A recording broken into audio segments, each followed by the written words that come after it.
Good afternoon, everyone. We're going to call the meeting to order. I know we've got a lot of vacant chairs, but there's still people coming in. But we're going to go ahead and get started because we want to get you out of here at a decent time. It's a beautiful day outside, and I know everybody got a lot of other things they could be doing and want to do, but we're glad you came this morning. So if you would, with me, we're going to stop and ask the blessings over the food in this day, and then we'll continue on. Father, we just thank you for the opportunity we have of coming together. We thank you, God, for our community and our cities that we live in, God, and we just pray blessings and favor over them. We thank you today, God, for this food that we're partaking of and those that have prepared it, and we give you praise for it in Christ's name. Amen. Thank you for being here today. Our meal today is provided by Kim Dennison and the great folks at Lee's Chicken. I tell you, yeah. Lee's Chicken was a good place to go eat during the time they had us all shut down, if you could get through the line. It was a good place. So we're thankful for them. Also today, our sponsor today is Brandenburg Telecom, and they're going to be coming up later to share some things with us. But today we have a special guest with us. And we are glad to have them with us today. And I'm going to ask Beth if she'll come with the KRDA and introduce our guest speaker today. And I wish the room had been filled, but I understand there's lots of things, and we've heard of a few business people that have had situations going on with their workplace today, and they're tied up there and couldn't get away. And you do understand, some of us do, that businesses are having a hard time keeping enough employees there to keep the doors open, and so they're having to, the owners are staying in there quite tight. So, but at this time, I'm going to ask Beth to come and introduce our guest.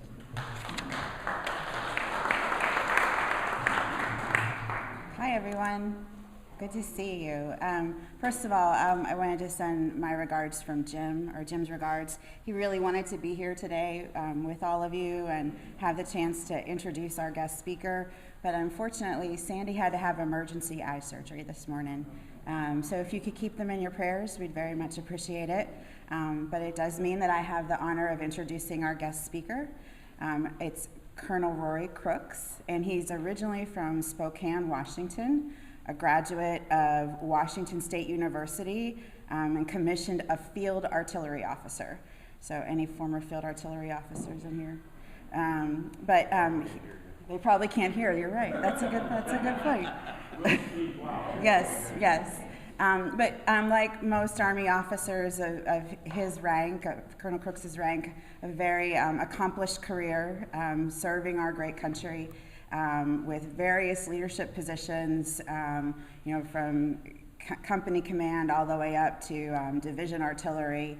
He has been stationed all over the country and been deployed all over the world to places like Iraq and Afghanistan. I also read in his bio a special operations assignment that took him to the Philippines. So a very storied career. He commanded, it's 137 Field Artillery as a battalion commander, and then Division Artillery, or DIVARTY, at 1st Infantry Division at Fort Riley, Kansas. He's also a graduate of the Army War College. And the reason he's here today is he is the 5th Corps Chief of Staff. So he's going to share details about our newest unit on the installation. I know so many of you we were all so excited last February and looking forward to hearing from folks, and then all those activities were curtailed. So these are really some of our first experiences to hear from 5th Corps leaders up close and personal. So without further ado, I'll turn the podium over to Colonel Crooks.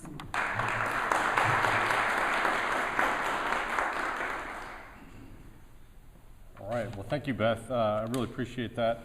I will start by just conveying my commanding general's apologies. He got called away. We knew he was going to go to TDY, or temporary duty. In fact, it was planned well ahead of time to the point where he had to leave the exercise that we were just participating in. But he does send his regards, and our deputy commanding general was tied up as well.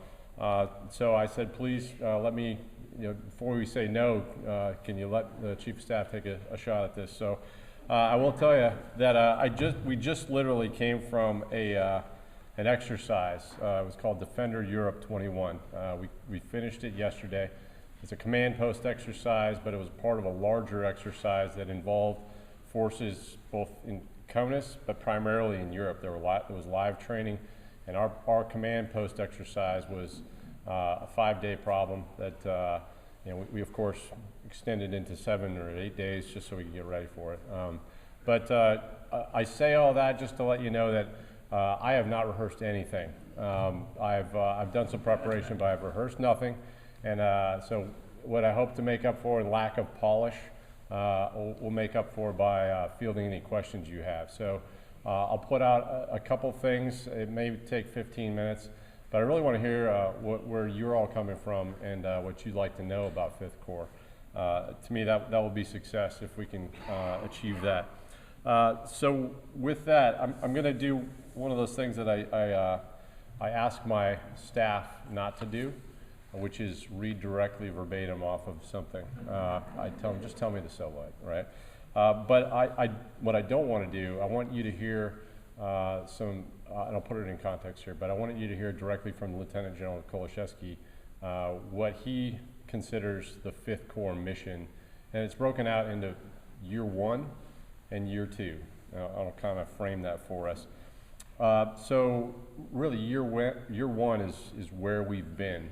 And I count, as Beth mentioned, I count the February 2020 as kind of the sea change. That's where the decision was made to bring back Fifth Corps after it had been deactivated in 2013. And from there, everything was smooth sailing, right? No problems ahead of us. I think COVID hit it. Yeah, absolutely. We all had our lives changed pretty significantly with COVID. But despite that, the mission still drove on, and the Army, even though it was really inconvenient to do so for the Army, I didn't care, but they were going to get us the people anyway. The Army brought a lot of people from other assignments, brought them out, we call it off cycle, because we have like planning cycles when we're going to bring personnel in, and we brought many people diverted them from where they thought we were going to go, and we brought them to Fort Knox, Kentucky, to really start manning this Corps. Myself, I was one of those, but I was really eager and willing. I've worked with General Kolashevsky before, and I've understood and been around in Europe when Fifth Corps was around, and I was very glad and eager that I got selected to come and be part of this organization. But by October, as many of you know, by October, we were activated as officially as a Corps, and we've been really trying to gather personnel, equipment, get them all fleshed out with a place to work. That's a hard thing of building a unit from really nothing. Is you're building an aircraft in flight. You have to incorporate new people when there's no foundation laid for you. And really it's exciting work because where the downside is you have nothing to fall in on, no processes, no procedure.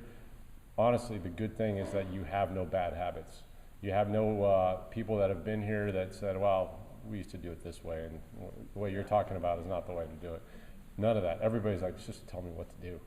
So that's been actually really good clay to mold into where we are. So that really that October timeframe started our year 1, and it kind of aligns with fiscal years. So I'll read you what General Kolashevsky, his mission for year 1. It's in year 1, Fifth Corps organizes, prepares, develops strategic understanding, establishes an enduring rotational headquarters capability in Poland, and builds capability and capacity to shape, deter, fight, and win in Europe. Okay, so I'll give you the breakdown of that in Crooks' words, not John Kolashevsky's words. So really this first year, as I mentioned to you, is bringing all the resources that a Corps needs, and the people and the equipment and the manpower to function. And not only here, not only at Fort Knox, Kentucky, but we have also we are occupying a presence in Poznan, Poland. Anybody spend any time in Europe? Anybody been in Germany at least? Okay, so you all know where Berlin is, right? So from Berlin, if you drive almost due east for 3 hours, depending on how fast you drive, there's an Autobahn there, about 3 hours, about 170 miles, there's a town called Poznan, Poland, and it's one of the bigger ones. That is where our footprint is forward. Now we have a really small footprint right now. It's only upwards of about 30 people. It will fluctuate as we have exercises that are based in Europe. But eventually, by year 2, and I don't want to get ahead of myself, by year 2 we'll have more of a presence in Poland. But that's what the CG is talking about when he says establishing an enduring rotational headquarters capability. While our headquarters is at Fort Knox, we are what we consider the integrating headquarters. We will have a forward presence at all times. And that's really what brings us the advantage, because his other words are the capacity to shape, deter, fight, and win in Europe. We're the Army. We're always going to prepare for the worst case, and that is to fight and win in combat. But we know that up to this point, the military as a instrument of national power, it's not doing what it used to do in the Cold War. Okay, we have adversaries that are using other means that are non-military to achieve their strategic goals. So we've recognized that we have to be a little bit better than that, work outside of our comfort zone a little bit. And really what I think 5th Corps can do, and this is me saying this, what I think 5th Corps can do by being forward postured all the time in Europe, living in the same time zone, waking up with the same problems, whether it's weather or stuff in the news, you're going to get a better sense of the information environment, and really that's where the adversaries have been taking us to task. So that portion is what I'm describing. There's the high end of we call it the competition continuum, where the high end is you're fighting. There's bullets flying, and the lower end is the adversarial competition, because we're whether you really acknowledge it or not, we're kind of in an information warfare or political warfare. If you ask our adversaries, that's what they'll call it. We call it something different. But we're always being contested. And so having a forward presence with 5th Corps forward in Poznan, Poland is going to help us a lot. And I'll get kind of back to the importance of Poznan in a second. I'll kind of continue down the timeline. So year 1 started in October. By January, we had almost everybody we needed. So we maybe about 85% manned. We're 101% now. We got some people that are actually going to be transitioning out, going on to other things, or retiring here this summer. But we're manned where we need to be. We have equipment set, complete equipment set here on Fort Knox. And the Army actually did us one favor. They gave us the provision of equipment that's in Europe as well. So we can be to the fight a lot quicker if we have equipment already forward postured. So we have our equipment, bottom line, both here and in Europe. We're where we need to be. We're where we need to be with personnel. And we're really in the training phase right now. So again, I talked to you about not having any habits whatsoever. That's what we've been building since January, when we considered ourselves initial operational capable, or IOC, initial operational capability achieved. So from January, we've started our collective training. And like I just described to you, this command post exercise that we just did, that was our second one. And this is the first one we did under canvas, like we call it, in a field setting. Truth totally be told, we were in a motor pool, so it wasn't that dirty. I've been much dirtier before. But we had some good rain. I think you guys can vouch for some good rain over the last week, and some good heat. So we were able to power through some conditions there. But that's where we are. So from January until today, we've been doing some collective training and really bringing a lot of capability. We've gone a long way farther than we probably anticipated we would be, to be totally honest with you. And that's not just me saying that. We have a team that we've brought in to help us train. They're from Fort Leavenworth, Kansas. They're called the Mission Command Training Center, or training program, formerly called BCTP, Battle Command Training Program. They're actually watching us and taking notes and giving us advice. And they're saying, you're in a much better spot than many corps are particularly this progression in their train up to our culminating training exercise in September, which is our warfighter. We'll have a warfighter exercise that will be in Grafenwehr in Bavaria, Germany, and I'll describe that here in just a second. But before I talk about these command post exercises and how we get to warfighter, one of the other things that we've done in year one is the commanding general and a few of the deputy commanding generals have been doing a lot of traveling in Europe, and the intent of this travel is engaging with a lot of NATO allies, engaging with a lot of, believe it or not, U.S. Embassy country teams in some of the countries that we think are most vital to what might be our large-scale combat operation mission, if we're given that in actuality. So doing this introductory meeting with a lot of these agencies, we're kind of, are there any scouts, former scouts out here that know what reconnaissance is all about? So kind of doing a little bit of a reconnaissance of Europe. We've been away, we as a Fifth Corps have been away from Europe since 2013, and there's nobody around that used to be in Fifth Corps that's currently in our force. So getting ourselves familiarized with Europe again, and where the key players are, and who to engage with, and how do we make ourselves most value added. That's what we've been doing. That's another part of year one that we've been doing up to this point. So with that, let me talk to you about, I've told you about the command post exercise we just got done with yesterday.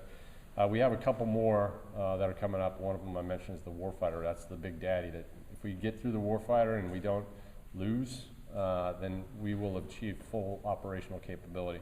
And that is in October, is when it ends, which starts in September 26th, but ends on 5 October. So with that, excuse me, we're still building, and we have a couple moving pieces to get there. So our next exercise is a command, not very creatively named, but it's Command Post Exercise 3. And that is going to take place, whereas we had this last one, a small element in Germany, and the rest of us were at Fort Knox.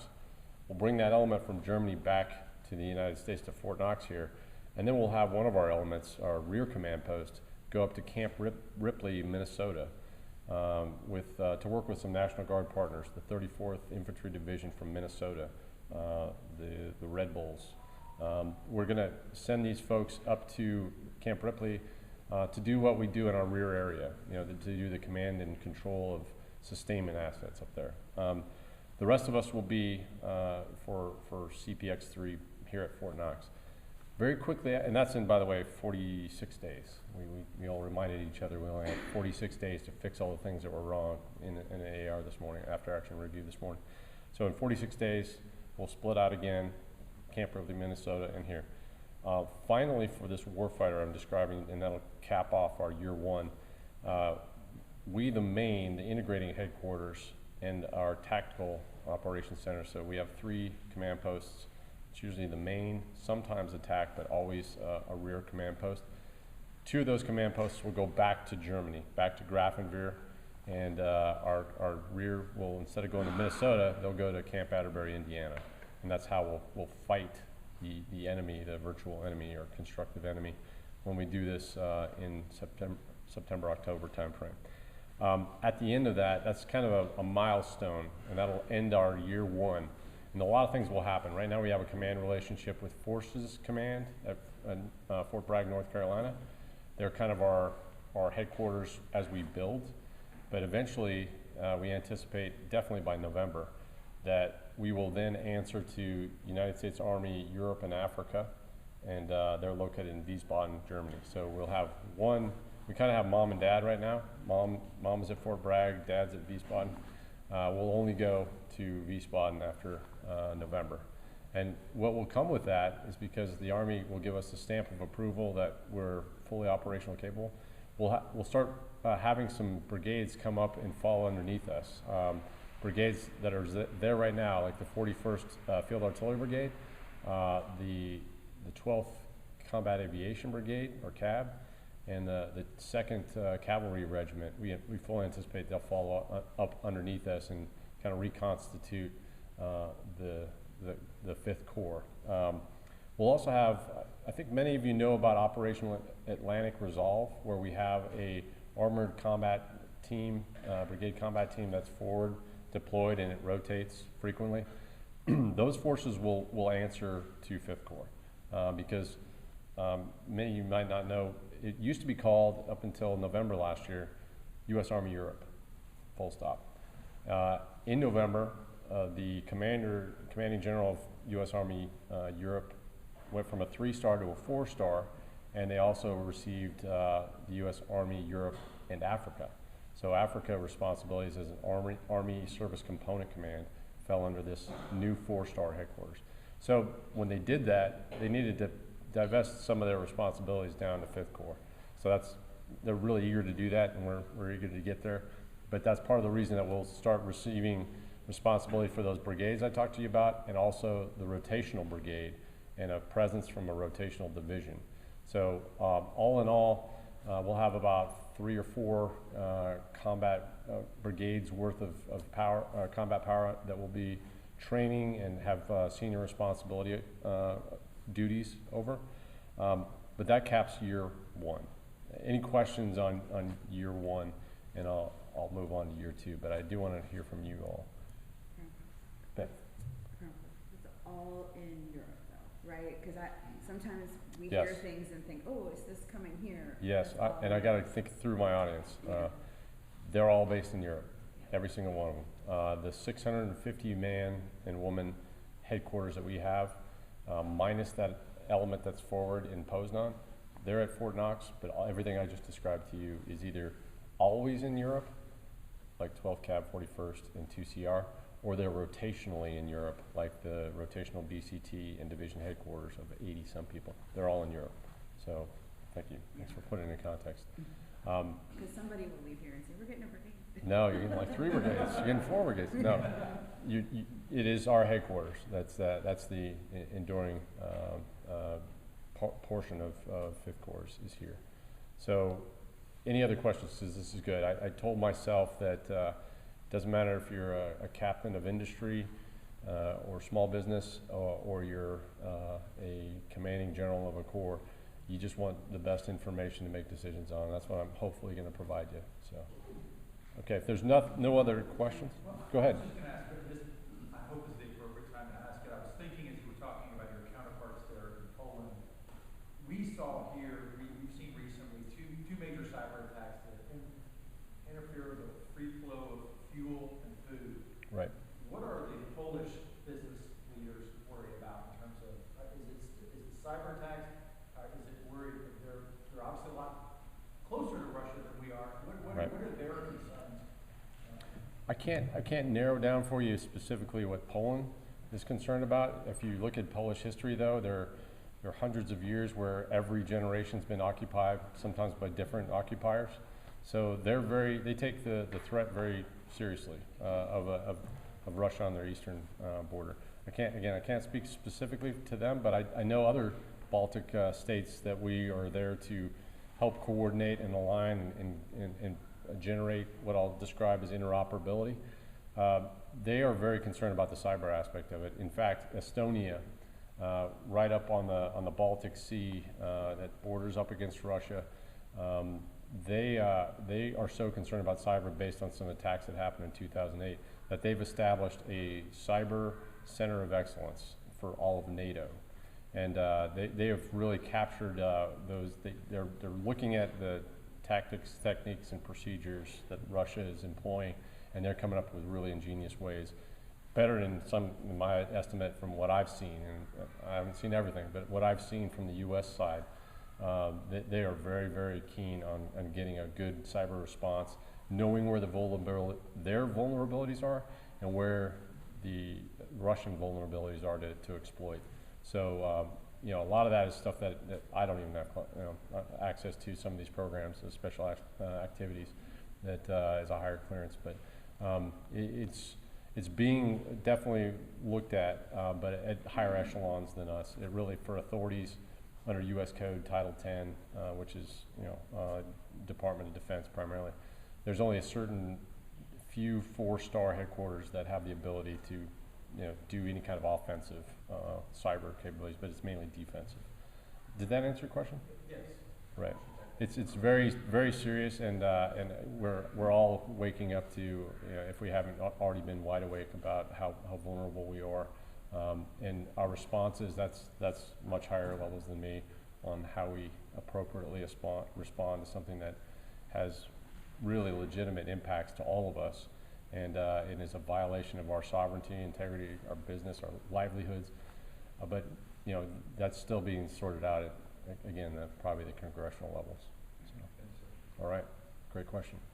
I'll drive into, go ahead. Different line of questioning maybe. Sure. With Fifth Corps coming to Fort Knox, what is going to be the economic impact to our community? Or do you have those numbers? Or I can speak to it if you. Sure, go ahead, Beth. No, I mean, we've talked about, upwards of $50 million in additional payroll to the community, some 2,000 additional residents, and about $98 million in additional consumer spending. If you use the in-plan model that we had for our economic impact analysis a couple of years ago, and you just apply the ratios, it's about that. I mean, it's not 100%, but that's a general estimate. Is that fair? I think that sounds, if I had to come up with a ballpark figure, I couldn't have done better than that. That's absolutely well done. So one thing before I go into year two, I just want to describe where Fifth Corps is most closely focused. While we have an interest in all European countries, we're most interested in those countries that are part of Operation Atlantic Resolve, which tends to be on the Eastern European, those Eastern European countries, all the way from Estonia down through Bulgaria, Greece area. Those are the ones that we're most interested in, we're partnering with most frequently. So I'll just put that in some context there. One note that I failed to mention in giving you a breakdown of our command group, because you're probably going to see all of us in different capacities throughout the years here, but we have a traditional structure where it's the commanding general, a 3-star, the deputy commanding general is usually 1 2-star, the chief of staff can either be a colonel all the way up to a 2-star, but that usually is where they draw the line. We've already gotten more force structure in the command group than is normal. We've brought in Brigadier General, now Major General. He got a promotion out of the deal.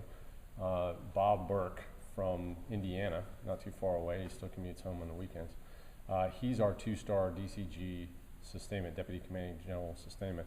We're also getting something that's new to the Army, and that's a Major General from the Polish Army. His name is Major General Adam Jokes, and it's spelled Jokes, looks like jocks. It's Adam Jokes. He's going to be here in July. So he's the first Polish Deputy Commanding General at this level, at a corps level. So we're pretty excited to have him. He's going to live on Fort Knox.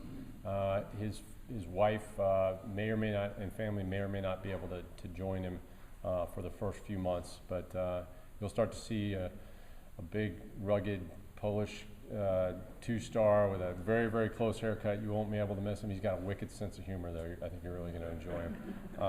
He did time at the Army War College, so this isn't his first time in the U.S., so we're excited to have him. That'll be in July. Just wanted to share that with you.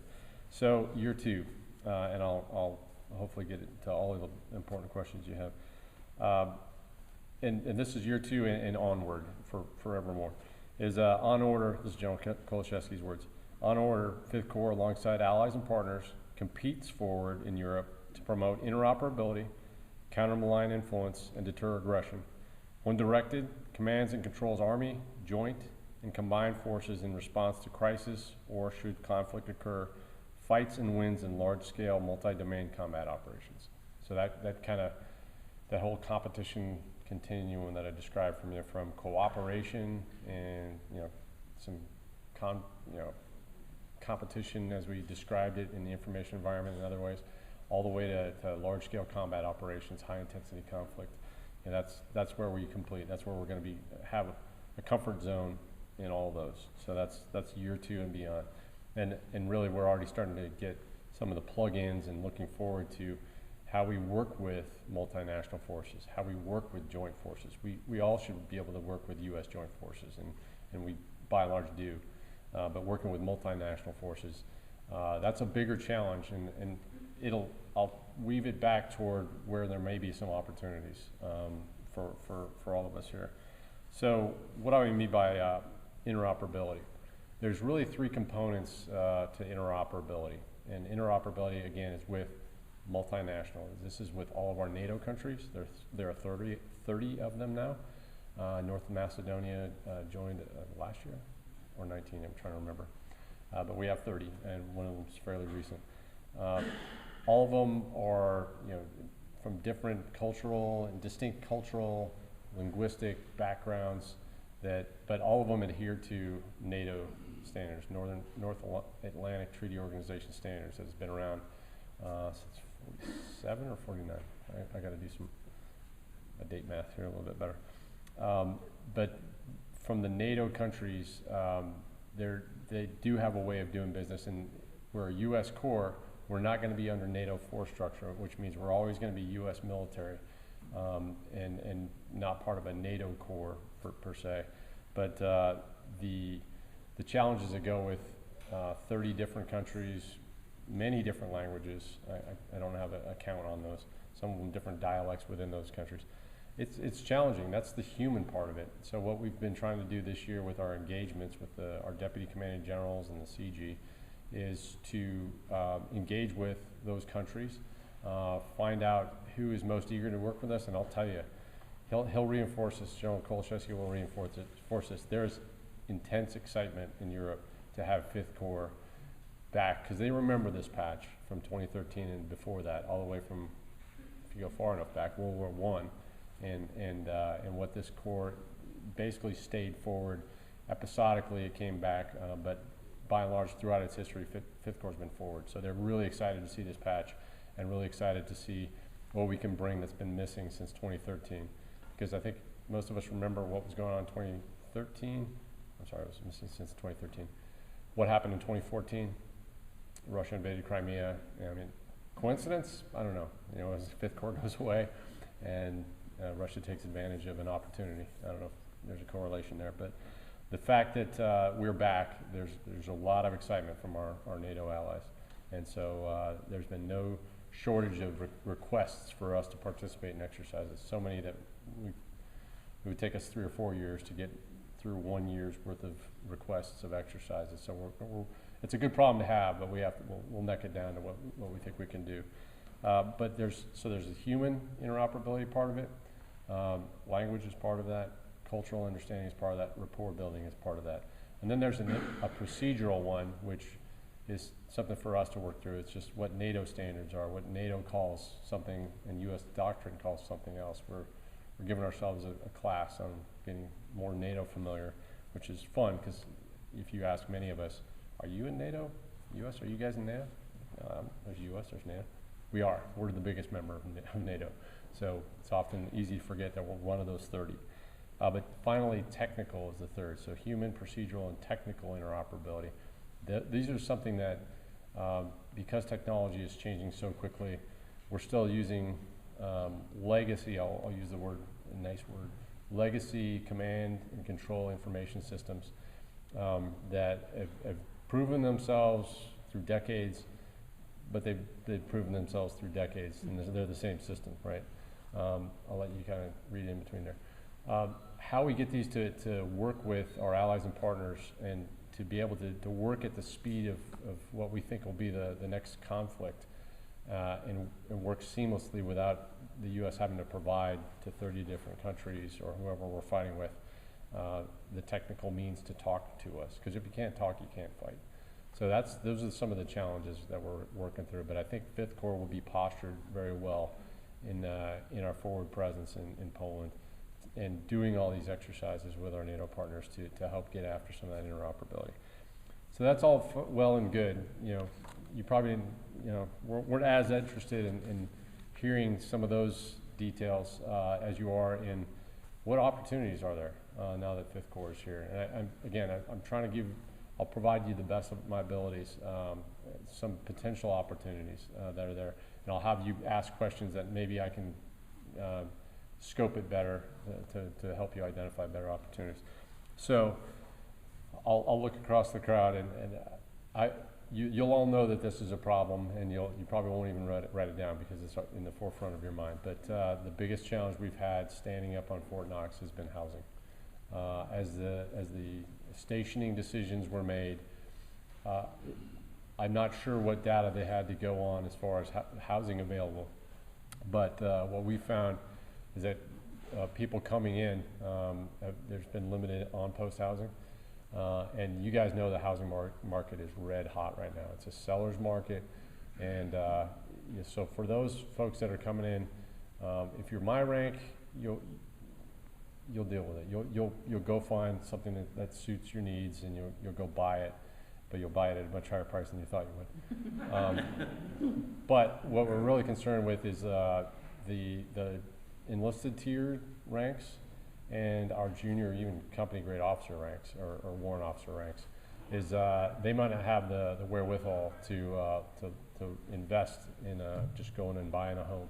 So the housing market is a challenge, and the Army's doing its best to work at it. And to be honest, many of you have been here in Hardin County for many years, so you maybe have some scar tissue about when the Army said, "Hey, we're growing. We got 3rd Brigade, 1st Infantry's coming here," and then a few years later, 1st Infantry, 3rd Brigade is gone. We don't anticipate that for 5th Corps. I'm telling you right now, we don't anticipate that for 5th Corps. But when you think of housing and, well, maybe we can ramp up, and that's for large business. That's probably not small business things. But I will just share with you, if anybody can think of how that impacts what you all do in your businesses, housing is a big challenge for us. I'll move on. What it's doing is really, it's driving a lot of families. So we talked about the opportunities, the 2,000 some. When we drive families into Louisville, because that's where the mid-grade housing is, opportunities, there go their families. There go all the dollars that they could spend. They're going to Louisville. And we'd rather they spend it in Hardin County. But if you can't live here, we can't, you'll get some occasional, trips down here, on post, stuff like that. But they'll be doing most of their buying in Louisville. So I did want to point that out as, that's the reality. If we can't get a better solution to housing, we're going to be forced into Louisville. So I mentioned to you interoperability for a reason. And there's probably a lot of creative minds out here, or you wouldn't be in business and still be in business. So I'll lay it out, and I don't have the answer for some of it. But on the interoperability, there are 2 real veins that I think may have implications to what you do. With the human part of it, I said it's human, procedural, and technical. With the human, there are jobs. You mentioned probably all your numbers were based off of the uniform folks that are here. We are hiring 45 GS positions. We're in the process of hiring 45 GS positions. And those, they've been announced on USA Jobs, and I think that should be, for folks around here probably, they should be familiar with that whole process. And some of those positions will be for those that have unique skills, public affairs, protocol, stuff like.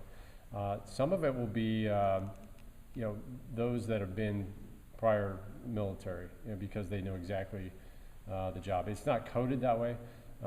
It's all coded about what skills you bring and what knowledge you bring and how well you interview. So it has nothing to do with, we will only pick you if you've been in a uniform capacity before. Not a true statement. But, it's GS positions that are being filled. I also want to talk through, now I think most of us know that budgets based on COVID, at least for DoD, are going to tighten. And they're going to tighten in starting October 1st and beyond.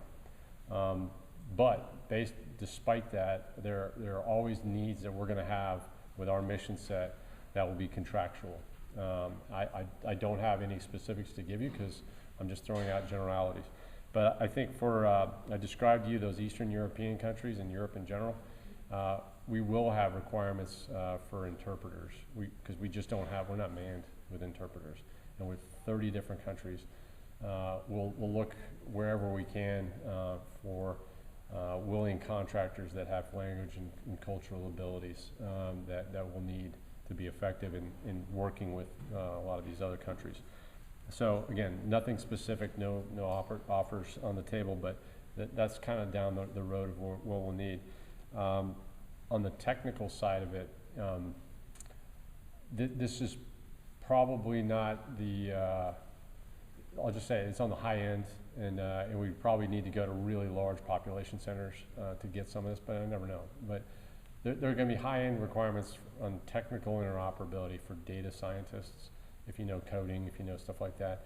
Because what we're trying to do is lay a foundation of technical interoperability, and some of that starts with how to better manipulate our data that we have. We in the Army and DoD probably in general have been fighting the way we have since the days of the quill and paper, which is we take our information, we use it once, and then it's irrelevant. We throw it away. We treat our information like garbage sometimes, and we know going forward with artificial intelligence, machine learning, if you treat your data like garbage, none of that will ever work, right? You need to feed your machines clean data, a lot of it, for it to learn, and for machine learning to work, and for artificial intelligence algorithms to work. We want to start exploring ways of getting our information right. So there's the data scientist part of it, and that's kind of the high end. But if you know of any talent along those lines, we're definitely interested. And then there's maybe the lower end, but still technical, is what commercial off-the-shelf applications are there that are language related, that will help us with the human interoperability piece of it, and better, because we just, for example, just had an exercise with the Italian Acqui Division, and a few of them had English language speakers. I had one officer in my corps in our corps that had Italian, that could speak very, very good Italian. So I was having him write my emails, and the response I got back from the Italians was, "Wow, your Italian is great." And I was like, "All right, you got me. That wasn't me. Let me put you in touch with the guy." But in all seriousness, that will be something that we'll need moving forward. I don't see an end point for that kind of requirement. But that's all I was prepared to really present to you. What I want to do is be able to hear your questions and where you come from. Thanks. Terry, sir?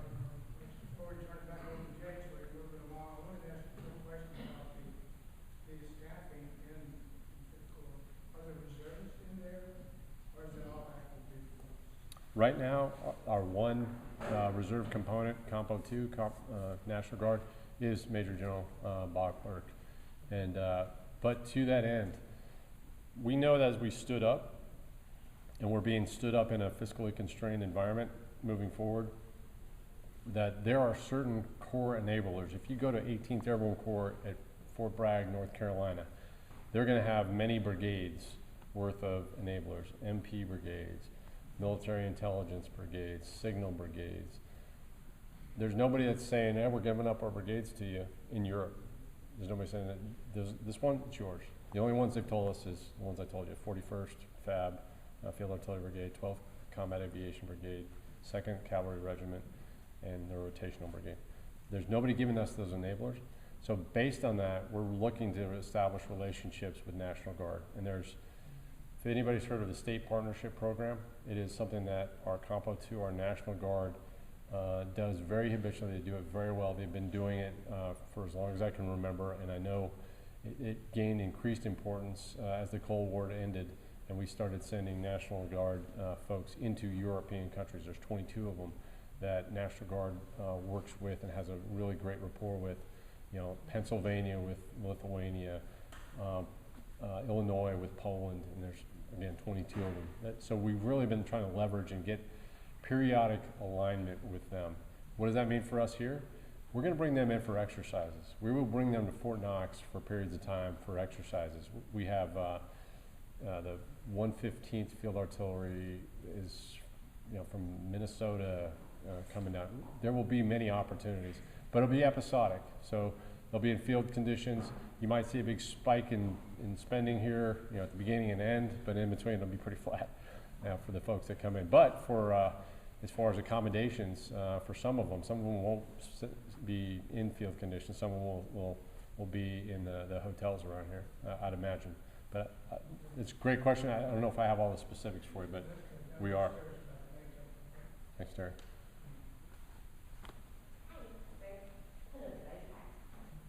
Question, just trying to find out, I'm just curious about the, I didn't plan her, by the way. So. Okay. Go ahead. Twinsies though. So I'm just curious, for the interpreters that you were talking about, would they already need to be fluent in the language, or would they be sent to DLI? The ones that we would contract out, we wouldn't have the ability to train. We don't have any interpreters on the 45 list that I gave you. So there wouldn't be those that would be sent to DLI because the position description doesn't include language for the 45 positions we've been given so far. So I described to you interpreted in language requirements. That would be a contract, and that would be something that we would ask either the contractor or the subcontractor, whoever the vendor is, to provide language trained folks to that. Thanks. Anyone else? Yeah. Aside from the housing issue, how can our community best support you and your soldiers and families? One drives a lot of things. To get us here and living and thriving, you got to get us a place to live. So again, I know you said besides that, you maybe put me on the spot a little bit. Because let me also share with you where we've been. We've been living in the same conditions you have. The fact that we're all here, and by the way, I'm fully vaccinated. I forgot to mention that right up front.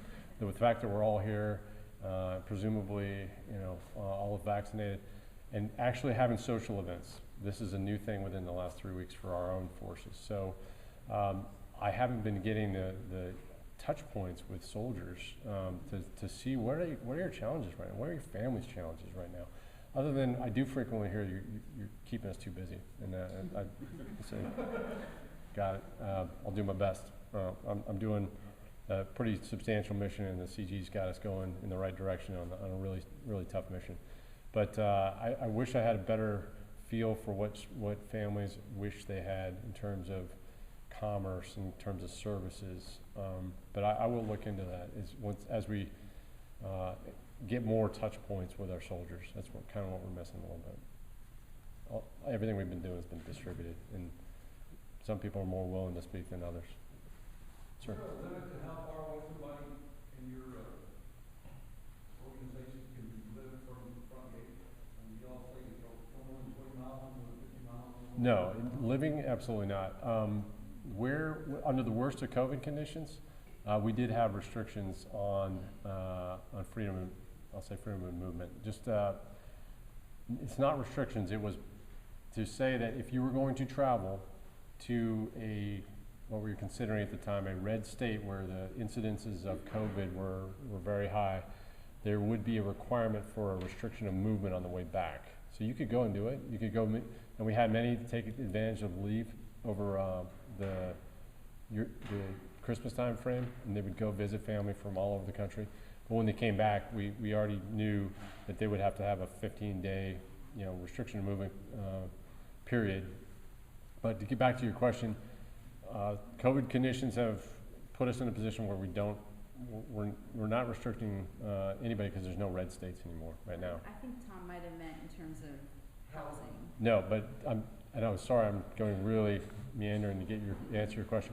No, we don't. In fact, we have folks that, I'm trying to think of the farthest they live on a briefing I saw a week or two ago.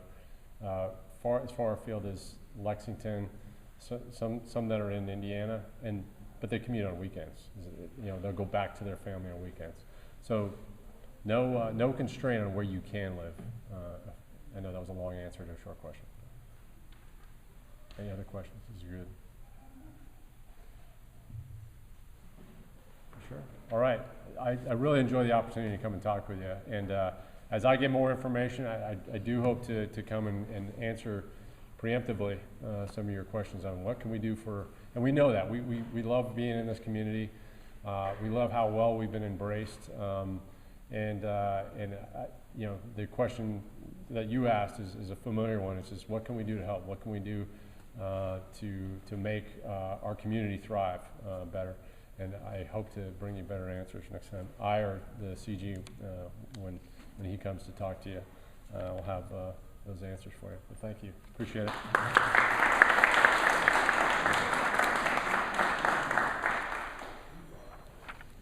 Thank you, Colonel, for those remarks, and I think we've learned a little bit more. Some of us that's never been in the military, you know, was like, yeah, okay. but the fact that you all are here, we're just glad, our community are glad that you're here. Want to make one quick announcement here. We are starting something new for the Alliance beginning next month. Next month, be sure and bring your business card. Bring a business card. We're going to have a drawing, and the winner will be spotlighted with a free ad in the Sentinel paper is what you'll get. So you have to be present. You have to bring your business card. So that starts next month, so it'll be in the paper, and so we're encouraging you to do that. We do have a sponsor for today, and Don's going to come real quickly and share some things about Brandenburg Telecom, and he has a don't nobody go nowhere, because Don's going to give away some money. So I know you don't want to go anywhere, so just hang on just a few more minutes, okay? Good afternoon. Thank you all for being here today, and thanks to the RSBA for the opportunity to speak today, sponsor today's luncheon, rather. It's good to see everyone in person finally. You know, with all the Zoom calls and working from home, it's good to finally be back in person. So I hope we can stay on track and look forward to future RSBA lunches and events to come. So I wanted to mention two services that we've really ramped up in this past year. We've gotten a lot of requests for it. It is the first one is our business phone systems and our security cameras. I just wanted to mention a few points on our business phone systems. The phone system that we have it's called a hosted IP system, and it's called a voice over IP service. And what that means is it uses the internet to receive and make calls. And the good thing about this phone is you don't have to buy it. It's a leased phone system. So as many phones you have, it's $25 per month per phone. So it's really cheap, not a lot of upfront costs as buying a traditional phone system, which would cost you, thousands of dollars. It also comes with all the features, caller ID, call waiting, and all that. And the two main features is it comes with an auto attendant. So if you're a small business, and when somebody calls into your business, they'll get an answering service. It'll be like a press 1 for sales, press 2 for service. So it kind of directs your calls and gets people to where they need to be in a quick manner. We also have a feature, you've probably heard of this before, it's called voicemail to email. If someone calls your business and leaves a voicemail after hours, you'll immediately get a notification on your phone, and it's an email, and it sends the audio file to your phone, so you can, wherever you're at, you can know that you have a voicemail and read it. So that's pretty popular with us. And it's also free install and free repair, so it's a good all-around system for any size business. The next one is the cameras. That's been pretty popular. I guess it's a good thing and a bad thing. You have to have cameras these days to keep an eye on people. But these cameras are from Honeywell, and we can customize a camera package for any size business. These cameras they have a clear picture day and night. They have night vision, so they're high def. And of course, the two main features on this one is you can view the camera live from your phone anytime, and you can go back and look at recorded events. And when they sense motion, you get an alert. So someone or something is there at your home or residence, or business, I'm sorry. So if you're interested in any of these services, please come see me, and we can get you a quote for that. I also want to remind you that if you don't have service with BBTEL, we can provide any and all services that you're getting with your current provider. Plus, we pride ourselves on being being local and providing the best customer service around. So, appreciate that. One last thing, I want to let you know about our phone book publisher, Directory Publishing Solutions. They're usually in person, but since COVID, they're going to try a calling campaign. So they will be calling on all the local businesses to renew your ads in the white pages and yellow pages. There's some handouts on your table. they have some pretty cool things. They can track how many calls you get from your ad on your phone book, from your phone book ad. So if you need any more information, we'll be back there to answer any questions. So we have a few door prizes. We're going to do that now, or you have anything? Okay. We have a $50 gift card, Visa gift card. We have any tickets? All right. Whoever wants to draw one, we'll give this $50 Visa gift card out.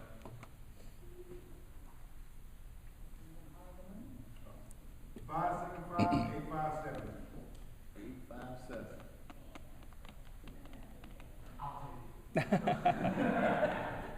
Well, I accidentally pulled too many tickets, sorry. It's all right.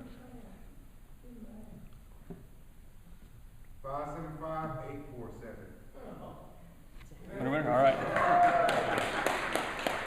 The granddaddy of all small business. And one more thing before I go, Helen's Flowers did the centerpieces. So if the coffee mug handle is pointing to you, you win the centerpieces. Please take those home. Thank you all very much. All right, thank you, Brandenburg Telecom, for sponsoring our meeting today. Colonel, if we could, right after the meeting, we'd like to do a photo over here shortly. We want to say welcome to all of our new members. We have a number of new members that have joined the association. Now, listen, go online and look at our membership. Go online, look at our membership, so you know who to shop with, so you know who to do business with. The purpose of what we're doing with the Alliance is to help build each other's business, and we're here to help support each one. And so that's what we're doing with this. And so again, next week, remember, bring your business card. Next month, this coming Tuesday night, we'll be meeting at the venue again for Connect time, 5 till 6, right? 5 till 6 p.m. It's a great time to meet people and exchange business cards and get acquainted with maybe some people that you're not acquainted with. So we encourage everybody to come to that. Our next meeting will be right back here next month. Be sure to let people know we'll be meeting. Terry, do we want to announce who our guest speaker is going to be next month? Is that nailed down? We're waiting on Brian Smith to give us final word, but Congressman Guthrie's been invited and hopes to be here. We're pretty sure that's going to happen. We don't control the vote schedule, so. right. So if he's not in the house to have to be voting, Congressman Guthrie will be our guest speaker next month. So any other thing I need to share? If not, welcome. It'd be Brian or his boss. Okay, so all right. So Brian, you're on.